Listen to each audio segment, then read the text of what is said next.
we can grow it, ferment it, cook it, cure it, freeze it, you know, any of that kind of stuff, then it can be part of a recipe. We specialize in medicinal products, recipes that address issues, and beyond green leaves, but also including things like saps and resins and such. And we use honey and beeswax in like. Sent over our first small order to France to be in a spa in France. We were sought out for that. All of the work that we do for other shops have come to us first because people swear by it. To send something to France to a spa was such a huge accomplishment that made us feel like we were on the right path. This business is a culmination of an education that came from a lifestyle. We found that soap being like the yardstick of civilization, it is used in so many things. You know, it's not just about cleaning your body, but it's about, you know, your house and your clothes and your kids and just all the things that you hold dear and you want to keep around and want to maintain. Soap and the things that you make with it do that. We make sure that all the ingredients are harvested with values and ethics that are in line with ours if we're not doing it entirely ourselves, and make a product with a modern twist in that it's modern, it's ethically modern, and still does all the good work that it's done. Honey actually has real clinical trials for its healing properties, its cell regeneration. So beeswax is almost more mechanical. We use beeswax to help with the emulsification of a product. Burdock is normally seen as a problematic weed. It has a lot of medicinal purposes, mainly found in the root, also found in the leaves at different times of the year. This is a burdock root that is a heck of a job to pull up. This is what you're probably more accustomed to seeing. This is what the bees are going after right now. Also, interestingly enough, this guy is what Velcro was based on. So that's why it gets stuck to your clothing, into your pants and all that kind of stuff. That's what gave the inventor of Velcro the idea. So usability would be, the whole plant has got usability, I mean, with the exception of the Velcro tops, although they have pollen for bees right now. You would cut this off, you would harvest in the fall usually, but cut this off, you would clean it, you would scrape it, you would cut it into pieces and put it in soups and stews, or you could dry it and make tinctures and teas out of it. Burdock is commonly used internally and topically for eczema and psoriasis and other problem skin issues. It's known as a system cleanser. Burdock is one of the things that we accidentally started growing, and it became what burdock does, which is incredibly prolific. We've got blackberry, raspberry leaf. We've got grapevines, which are largely for food. As you know, we've got the hives. We've got nettle, we've got hyssop, we've got all of the mints that ever were. We've got sage and basil. We have most of the colonial thing, you know, the New England-centric herbs, and that which we can't grow enough of for our own purposes, we get from area farmers. We use coconut in a lot of recipes. It's one of our main ingredients.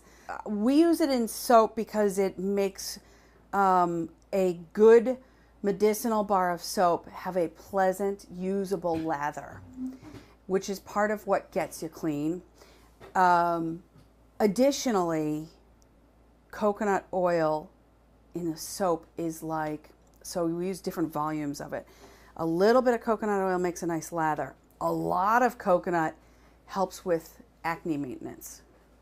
We do some wild harvesting, or we get some help doing some wild harvesting, or some wild crafting as it's called, from friends who are really good at it. And we also do our own rose hips, and we do our own rose petals. These are wildcrafted rose petals. And so these are Rosa rugosa, which is right along the ocean side. It's also the rose hip I prefer. It is a wild seaside rose, but it's got a very, very lovely real rose smell. And we get our rose hips from here too. So here's this would have been, we just took a little bit of them in the springtime. We don't want to decimate bushes, although these are wild, and are doing really well. But that is what would turn into a rose hip, something substantially larger later on down the line. Rose oil and rose hip is an anti-aging, tried and true anti-aging formula. And we put that actually in a cream that we call our day and night cream, which is an all-purpose, use as much or as little as you want, shea, coconut, a little bit of honey, rose hip, rosewood, primrose cream. This is a new product for us, which I am beyond excited about. This is a mud soap made from clam flats in Maine. This beautiful mud soap has all the things that the ocean brings. You know, you go to the beach and you feel good afterwards, and there's a real reason behind that.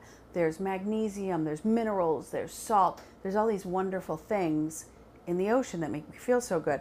So this little guy has all of those things plus mud, basically one of the ocean's most lovely compost piles. It is finished and perfect and full of minerals and cleansing properties, and it's awesome. And this also does have some essential oils. We wanted to make sure that it still smelled breezy and pine-ish, the way that clam flats do. This is a beer shampoo.